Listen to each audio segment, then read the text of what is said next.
up the coast with 2 murders behind me. Telling all to a nice white-haired old lady when the clock struck 12.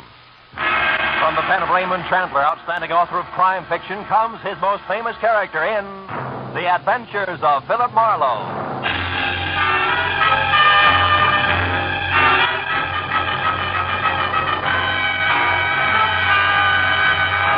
Now, with Gerald Moore, starred as Philip Marlowe, we bring you tonight's exciting story, The House That Jacqueline Built.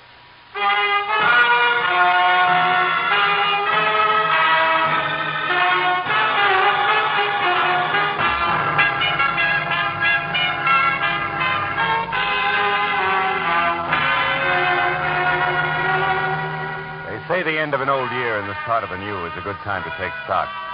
To stand back and give yourself the once-over. Do a reissue on that tired list of resolutions. But for a private detective, that routine only means tallying up the times you've dirtied your hands on someone else's murder or dirtied your brain with their schemes. So you let the hide on your heart grow a little thicker, pull the part of your mind that feels things a little farther back into its shell, and maybe plan on later hunting up a cup of kindness or two someplace. But even that has a price tag on it these days. So there was work to do and a fee to collect before I could pick up the tab on an evening's fun. Hey, you're a detective? That's not a fair question. Won't you sit down? That's fantastic. I tell you, I'm going crazy with this horrible trick of fate. What's the matter? What's going The on? house, it's gone. It's vanished. What And house? all the papers with it, years of research and months of grueling work in the jungles, volumes of precious notes, all gone. Whisked away from the very heart of a teeming city, an entire house. Now, look, if you just sit down and tell me who you I are, seek no object. I must have action. I must locate. Who are you? Professor Felix Piper. What's all this talk about jungles and research? Botanical research, tropical herbs in South America. Years of it all for nothing now because the house has disappeared. Look, you said that several times. Now, look, You Professor... investigate things. You've had experience. I want to hire you now. I go to where a house should be, a house in which I myself have stood. And what do I find? A vacant lot, a hole in the ground. And all I would... my Professor, heart. take it easy. My heart. Here, come on over to the couch and lie down. Take it easy, will you? Yes, I will. Thank you. Oh, I'll be all right. I'll be all right. It's all been such a shock. Oh, Stuyvesant's sudden death. The long trip to get our papers and then to find the house gone. Yeah, I know. Now, look, if you just lie there a few minutes until you feel better, we'll start over. A little closer to the beginning. That's all right. Oh, Professor, what's the matter? What's happened here? Well, the date our house has disappeared, and the professor's collapsed trying to tell me about it, and Oh. Who are you? I'm Professor Piper's assistant. What do you assist him with? Stephanie, I'm glad you got here. Yes, don't worry. It's nothing. I'll be all right. But let's not waste any more time. You've got to find out what happened to that house. Please, Professor Piper, don't excite yourself. Let me explain to the detective. Marlowe, Philip Marlowe. I'm Stephanie Fraser. Hello. Please, the house, Stuyvesant, the papers. All right, Professor, all right. Yes, all right. Mr. Marlowe, I presume he got as far as telling you that for over a year we've been in South America, in the interior of Brazil, studying tropical herbs. Yeah, part of that got in there somewhere, I think. Yes, of course it did. Tell him about the house, One Stephanie. step at a time, Felix. Now, look, Professor, I've got something here that'll do you the world of good. Ah. Me, too, I think. Now, try this. Take your time about Yes, it. I will. Mr. Marlowe, could I speak to you in the other room for a moment? Of course. I'll be right back, Mr. Piper. Yes, but hurry. Volatile, isn't he? Yes, but a brilliant partner. As I was saying, Mr. Marlowe, we've been almost completely out of touch with civilization for over a year. Really? You'd never know it. Beauty products before miracles. Mm. Please, Mr. Marlowe, let me tell you what happened. Okay. Professor Piper's collaborator and partner, Maxwell Stuyvesant, caught fever and died 3 weeks ago. Where was this? Brazil. Where the nuts come from? Nothing, huh? Look, Mr. Marlowe, they had worked together for years, and all their notes and papers were kept stored at Stuyvesant's place here at Los Angeles. We came here to get that material. And the house was gone. Fantastic, isn't it? Certainly is. We all thought Maxwell Stuyvesant's wife, Catherine, was living in it. She owned it. In her name? Yes. Oh. Maxwell actually owned nothing. He didn't want to. He was gone all the time. That didn't sit too well with Catherine, huh? Right. She wanted Stuyvesant to stay home, and he always promised her that someday he would, and they'd live a happy life together. But, well, she was a young woman, impatient, I guess. Yeah. Where's she now? Well, one of the neighbors, an old woman, said she thought she remembered hearing that Catherine went to Nebraska. Nebraska? And that's all we know. Professor Piper and I are stumped. We came to you because we want action and want it fast. Will you help us? Well, the whole year's been screwy. There's no reason why this should bother me.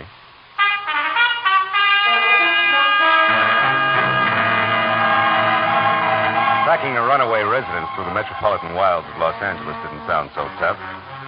So after Stephanie gave me the address 8840 on Orange Drive and told me that she and the professor could be reached at Villa 3 in the Wilshire Gardens, I got in my car and drove out Orange Drive to where a house numbered 8840 should have been. I found that said house had been moved out 6 months ago. And in the middle of the night, too. But where, why, or who had done the job, nobody knew. Until I got around to a Mrs. Elma Lathrop, whose house backed the Stuyvesant place from across the alley. She blocked her front door with a waistline and said she'd never heard of rye crisps. Gave me an eye as warm and as sympathetic as an ice cube. Remember that? Huh. I should have to tell you I remember. Craziest thing I ever saw. Them men working all day and all night, getting that little house up on rollers and out of there. I'd like to know what all the rush was about. So would I. You wouldn't happen to know where they took it, huh? No, I wouldn't. That Catherine Stuyvesant wasn't a very sociable type person. But if that's the way she wants to be, it's all right with me. That's good. Now, look, I don't suppose you'd know who she sold it to. Nope. What company did the moving? Oh, wouldn't I, though? It's the Gilligan Wrecking and Moving Company, and believe you me, the name fits. Them clumsy oxes. In such a rush, they backed a big truck over my pomegranate tree. A beautiful, full-grown tree in the pink of health. Did I make them pay? I'll bet. Now, you listen. Have I a choice? I tracked that outfit down and made them shell out through the nose for that. Was I burned? Well, bully for you. Now, look, where is the Gilligan Outfits office, Mrs. Lathrop? At Adams and Rampart Street. 410 Rampart. 410, huh? But say, what's going on anyway? Why are you asking me all these questions? Well, frankly, I'm a pomegranate fancier myself, Mrs. Lathrop. Happy New Year.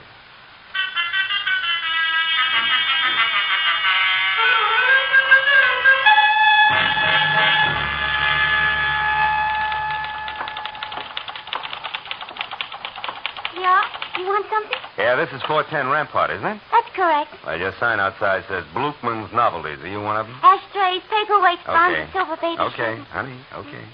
Now, look, I'm looking for the Gilligan Wrecking and Moving Company. I was told they had this place 6 months ago. That's right. But they're out of business now. They went broke last September. Oh. Boss left town in a hurry.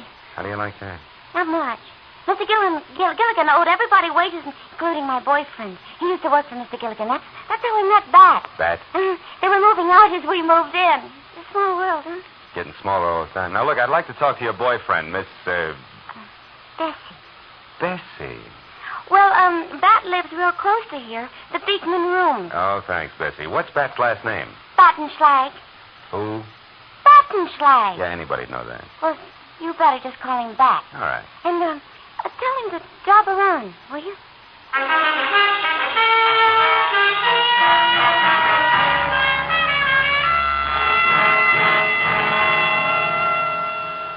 I wish I was a tender apple blossom or sunshine. I wonder who wrote those lyrics. I wish it was the sunshine and rain. Yeah, who is it? Name's Marlowe. I want some dope on a job the Gilligan Company did, Bat. All right, just a minute. Well, how did you get to me? Bessie. Oh. By the way, she said for you to drop around. Oh, yeah? Dumb dame. Don't I every night? Come on in, buddy. Excuse the robe. I was in the shower. Sure. Now, look, Bat, were you working for Gilligan 6 months ago? Yeah, why? You remember moving a house from 8840 Orange Drive? 8840 Orange Drive. Yeah. Let's see now. Oh, yeah, that one, too. That was the screwiest deal I ever saw. Where'd you move it to, do you remember? All the way to San Pedro. Big hurry-up job. The boss kept saying we were racing the weather. Nobody could figure it. Racing the weather. Why? That beats me. We set the house off down at the end of Front Street in the Harbor Salvage Company yard. Harbor Salvage in San Pedro. Yeah. Eh? Tell me, Bat, was the house empty? Well, certainly. You don't think that... No, Bat. I mean the furniture. Oh. Well, why? What's all the fuss? Well, some people are interested in locating that house. Oh, yeah. Oh, that's too bad. How come? I got a big hunch it didn't sit very long where we left it, buddy.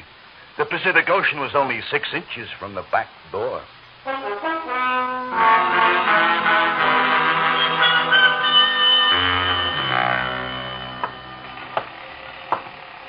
I'm beating eyes, mate. What's on your mind? Well, if you're the head man of Harbor Salvage Company, a house is on my mind. That's me. But I don't want any more house jobs. I did one this year, and that's plenty. 6 months ago, house delivered by Gilligan? That's it, mate. And I did a masterpiece, if I do say so myself. Sure wouldn't chance it again, though. Too shifty. Never mind your career. What happened to that house? What happened? Why, I loaded it on that old woman's barge. What old woman? As I was saying, I loaded it on that old woman's barge, battened her down, ship shape in the last 2 days' good sailing weather, and sent her out to sea. You mean that house left here on a barge? That it did, mate. Bound for the Golden Gate in the upper arm of San Francisco Bay. Oh, fine. Little shrimp fishing town in the backwater there called Wilson. If I remember right, it's on San Pablo Bay, about 15 miles north of Berkeley. Oh, now do you mind telling me who the old woman was who owned that barge, Nias? Not a bit. Kindly old soul she was, named Jacqueline Beatty. Went aboard with the house and waved goodbye from the front door. She pulled out. All smiles, too. What's the matter, son? You look like a deckhand who's lost his sea legs.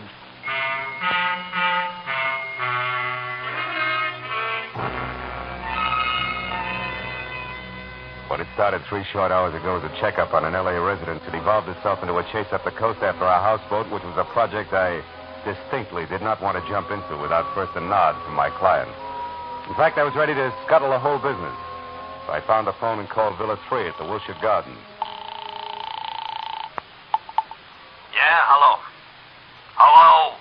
Is that you, Matthews? Yeah. This is Marlowe. Oh, hiya, Phil. What can I do for you? But make it snappy, will you? I'm up to my ears. Hey, wait a minute. Phil, look, you called up here expecting someone else to answer, didn't you? Who? A guy named Felix Piper, maybe. Nice fit. What's the connection? Client, what fit?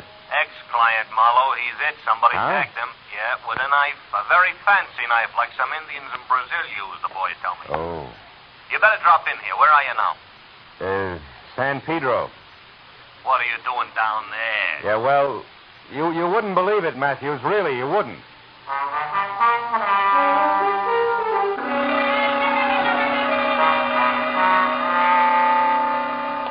Hey, look, Mooney. Yeah, see if we can get all of that bell up now. Okay. Oh, hello, Marlowe. Hiya, Matthews. Any progress? Too soon. Anyway, I'm counting on you for that. Come on inside, have a look. Okay. When did it happen? A couple hours ago. Mm-hmm. What was his dodge, anyway? We found a club membership card lists him as a botanist. True? Yeah, as far as I know. Spent a lot of time in research in Brazil. Where the nuts come from? Nothing. Oh. Well, there's your client, Phil. Professor Felix Piper, and somebody nailed him right between the shoulders. Hey, Matthews. Hmm? Something's awful haywire. What do you mean? That's not the man who hired me.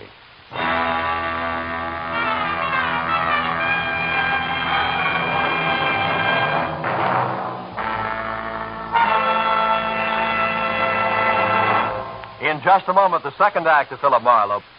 Now, with our star, Gerald Moore, we return to the second act of Philip Marlowe and tonight's story, The House That Jacqueline Built.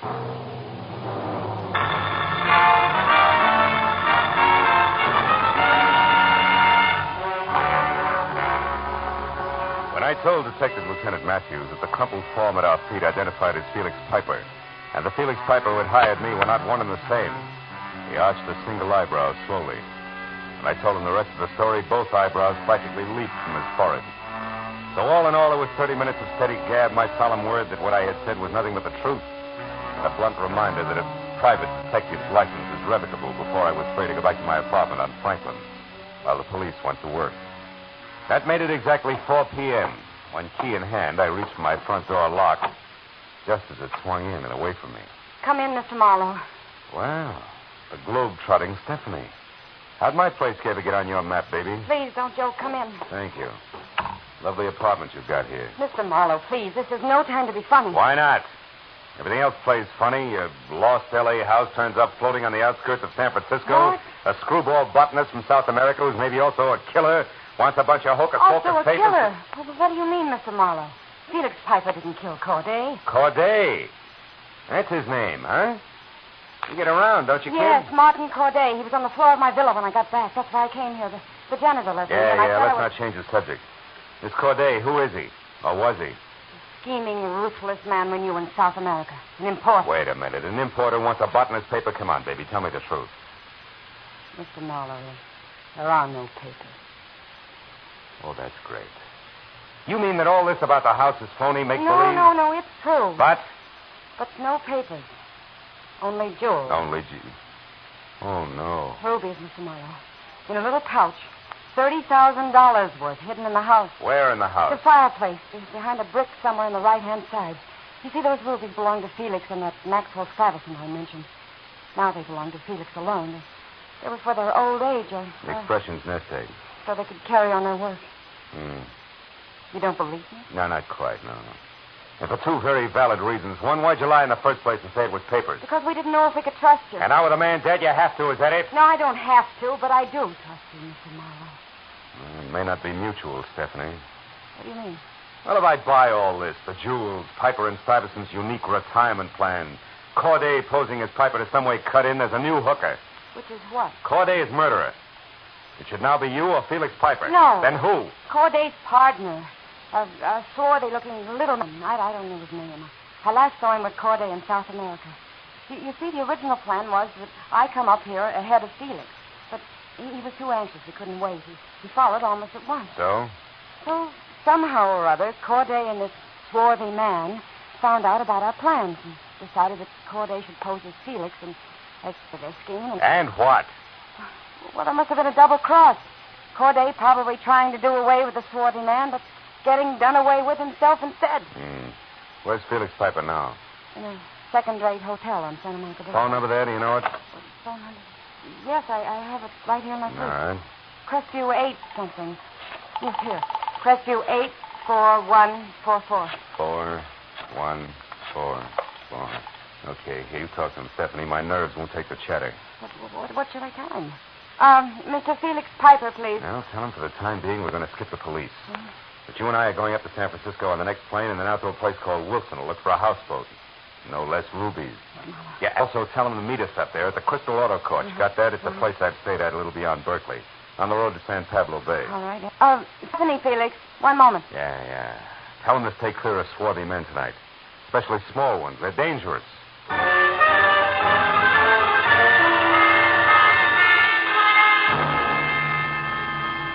It was 2 hours and 30 minutes later when Stephanie and I drove into the quiet fishing village of Wilson on San Pablo Bay that hugged the bend of the sloping shoreline like it was afraid of falling in. Our best bet for information would be the local gas emporium.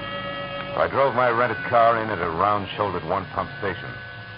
Something freckled and gangling with a shock of flame for hair pulled himself out of it and arms and legs working independently, wobbled over, braced himself against the car. Gas or just information, folks. Don't be ashamed. Everybody from out of town gets lost in Wilson. It's so big.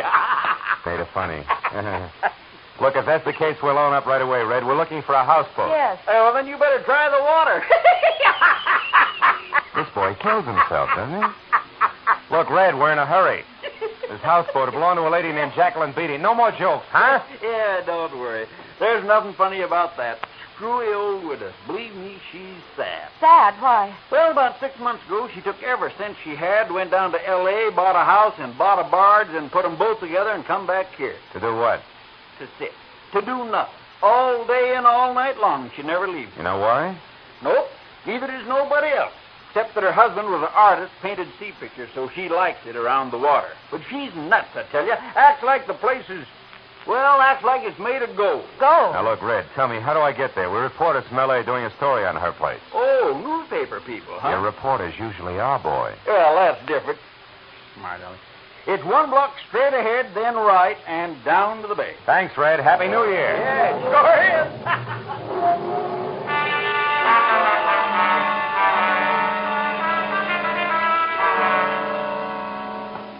Gone 1 ahead and 3 right, and we're down to where the town and the bay trickled up to meet one another. We saw it.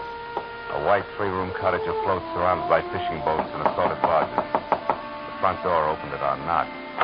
Not Tugboat Annie, nor the scraggly pioneer woman, rifle-cradled in bony arms. Just anybody's grandmother, and under a white lace shawl at that. Yes, sir. Can I help you? Well, yeah, I believe so. You're Mrs. Beatty, huh? That's right. Mrs. Jacqueline Beatty. Oh, well, I'm Philip Marlowe, Mrs. Beatty. This is Miss Stephanie Fraser. How do you do? We're reporters from L.A. Reporters? We were going through Wilson here when we heard about your houseboat and how you brought it all the way up from Los Angeles. You had a particular reason for wanting this house, Mrs. Beatty? Oh, my, yes. What was that? Well, that's a long, long story, my boy. I see. Well, tell me, Miss Beatty, the house is exactly as it was in Los Angeles, huh? Oh, to a T, Mr. Marlowe. Would you like to see it? Oh, yes, we'd love to. Fine. Then, shall we say lunch tomorrow? Well, Mrs. Beatty, we're on our way back to Los Angeles now tonight. Oh, that's too bad. Yeah. But, well, you see, I simply have to tidy up some before company. Well, perhaps another time. Well, I think lunch tomorrow will be splendid, Mrs. Beatty. Of course. Good. Then until midday tomorrow, we'll have a buffet for the three of us in front of the fireplace. Good night, Miss Fraser. Good night. Mr. Marlowe. Good night, Mrs. Beatty. Well, is it just a sweet old lady? I don't know. But when will we? Well, only about midday tomorrow. Come on, let's get back to the Crystal Auto Cart and your boss. Felix Piper out and alone is a combination that worries me plenty.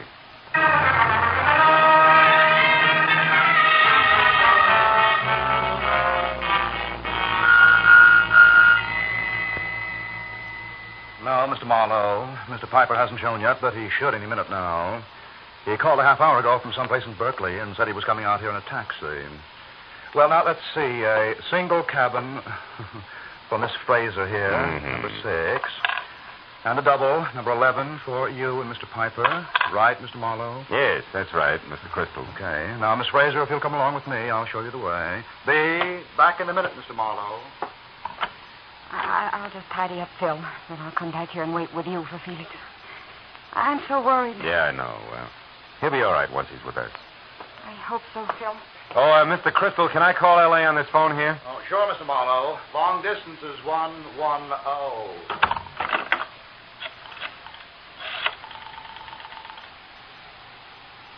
Operator. Yeah, I want to call a Los Angeles person to person here. Party I want is Detective Lieutenant... What? Delay. Oh, yeah, New Year's Eve. Well, look, honey, I'd like to put the call through anyway. Never mind.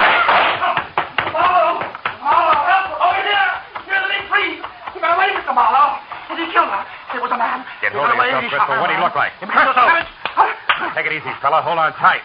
Did you see him? Was he small, swarthy? I'm not sure, Mr. Think, Marlowe. Crystal, think. What'd he look like? Well, he was kind of short. Maybe swarthy. It was all so fast, I couldn't tell. All right. Come on away from her. We'll go back to your office. Now, listen to me carefully. You phone the police. I'm going to a houseboat on the San Pablo Bay where I think we'll find a small, swarthy man. We'll push a nice old lady around without batting an eye. But why? About $30,000 worth of rubies.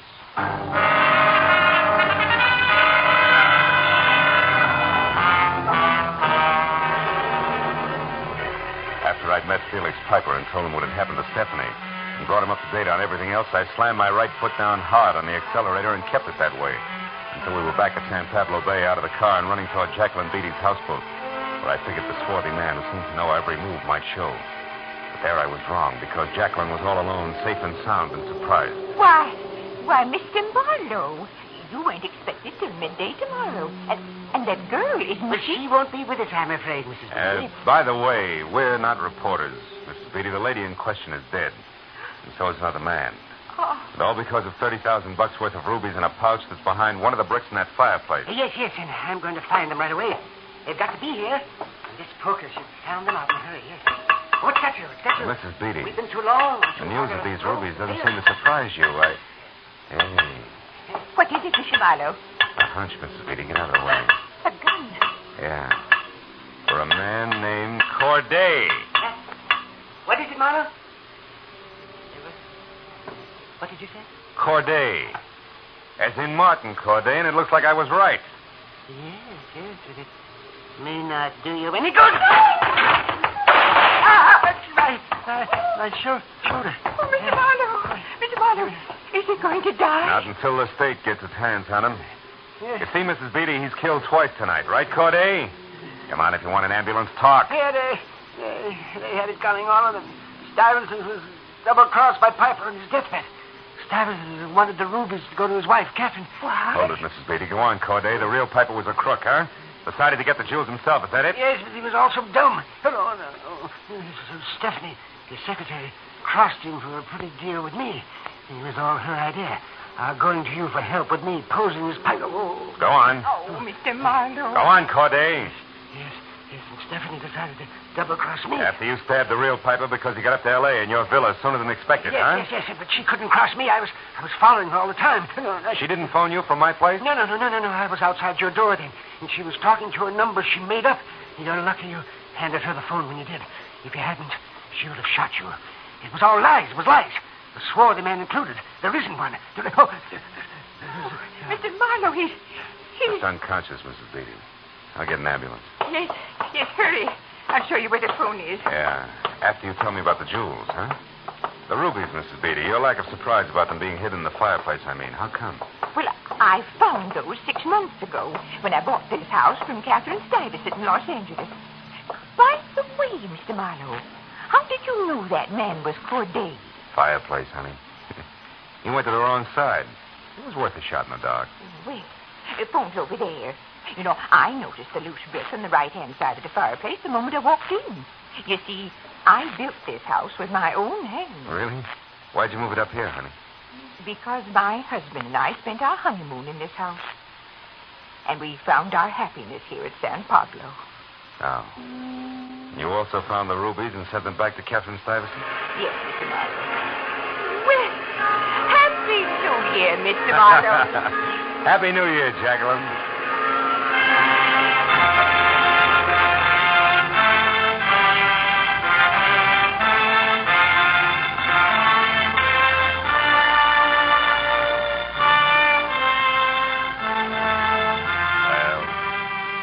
By the time I'd said goodbye to Jacqueline and walked outside, the first sun of 1950 was glinting across the waters of the bay.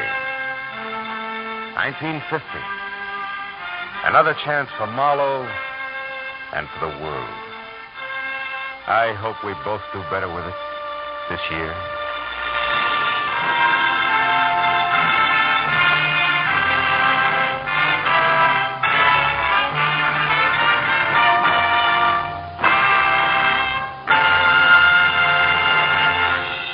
The Adventures of Philip Marlowe, bringing you Raymond Chandler's most famous character, star Gerald Moore, are produced and directed by Norman MacDonald and are written for radio by Robert Mitchell and Gene Levitt.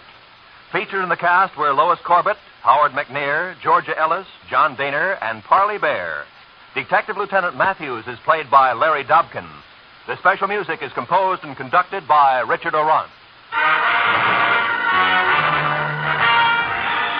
Be sure and be with us again next week when Philip Marlowe says... This time each carried a torch, and each was burned by it. The heel, the hero worshiper, and the hard-bitten blonde. And all because of a woman already 2 days dead.